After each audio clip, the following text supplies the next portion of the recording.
मिश्रा जी, आपके पास मैं आ रहा हूँ।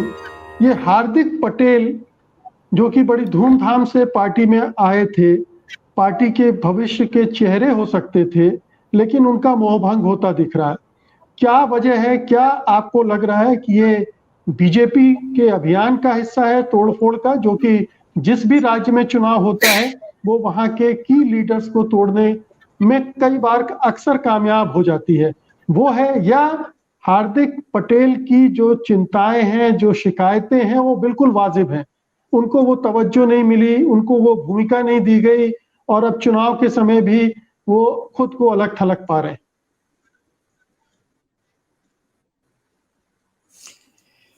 देखिए, मेरे हिसाब से इलेक्शन चूंकि अब करीब आ रहे हैं धीरे धीरे, तो आपको कुछ चीजें समझने की जरूरत है, खासतौर से गुजरात के संदर्भ में।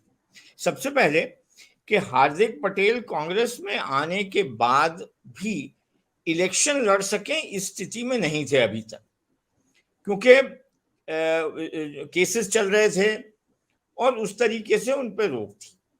अब उन्हें उसमें से रिलीफ मिल गई है, तो वो इलेक्शन अब लड़ सकते हैं। एक तो ये मुद्दा है।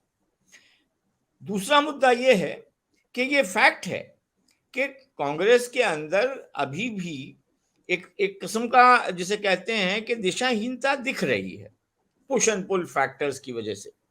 बट मैं पर्सनली ये मानता हूं कि हार्दिक इतनी जल्दी में बाहर निकलेंगे नहीं। वो एक कुछ बातों को पॉइंट आउट करना चाह रहे हैं, और दूसरी बात यह है कि वो कुछ अपना वजन बढ़ाना चाह रहे हैं।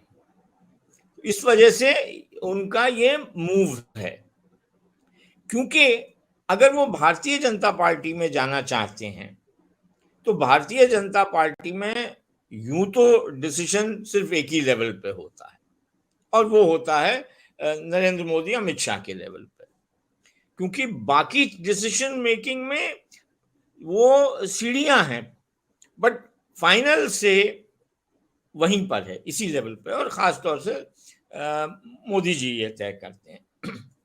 दूसरी चीज, दिलीप संघानी जो एक बड़े लीडर हैं गुजरात बीजेपी के, उन्होंने कहीं अभी बीच में एक स्टेटमेंट दिया है जिसमें उन्होंने कहा है कि भाई दूसरी जगहों का कचरा इज नॉट वेलकम। तो कमिंग फ्रॉम दिलीप संघानी ये स्टेटमेंट इंपॉर्टेंट है। इसलिए भारतीय जनता पार्टी में जिसके सामने वो इतना लड़े, वहां जाकर के अगर ये बैठने जाएंगे तो इनको क्या मिलेगा?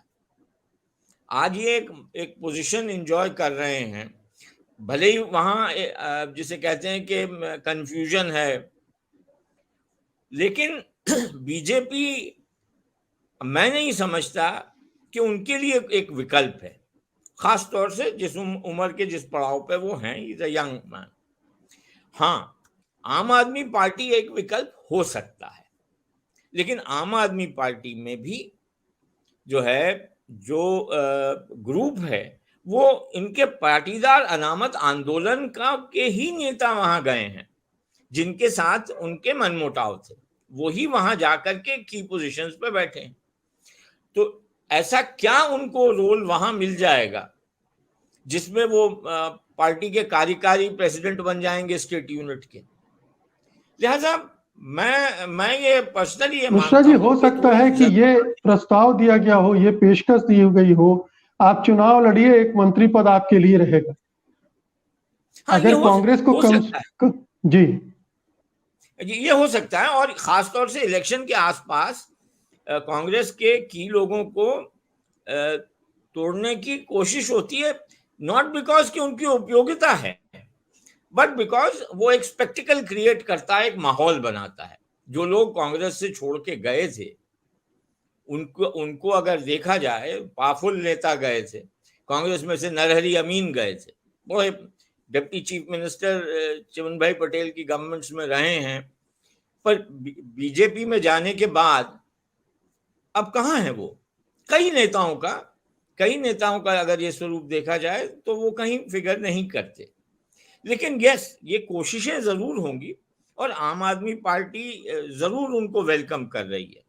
उनको वेलकम कर जी। रही है, लेकिन ये डिसीजन उनको लेना है क्योंकि पाटीदार अनामत आंदोलन के कुछ नेता तैयार बैठे हैं आने के लिए, कांग्रेस में आने के लिए भी तैयार बैठे हैं। तो ये तोड़ जी। फोड़ का तो माहौल है, और मैं नहीं समझता कि हार्दिक बहुत जल्दी में कोई डिसीजन लेंगे अभी।